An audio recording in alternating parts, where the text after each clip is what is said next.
ng ratings. Kailangan natin tumaas yung ratings kasi nasa good lang tayo eh. Kailangan maging excellent yung ratings natin para hindi tayo naagawan. Nakalimang leave disorder ako bago ako maka-pick up ng ng order. Kailangan talaga maganda yung mo, maganda yung ratings mo.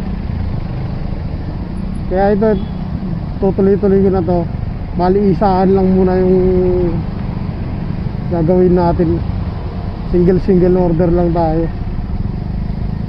Papataas tayo yung ratings. Siguro tingnan natin kung makailang biyahe tayo ngayong araw. Sige guys, update ko na lang kayo pagka nasa traffic location na tayo. Let's go! Grabe guys yung traffic dito. Ito yung araw-araw scenario dito.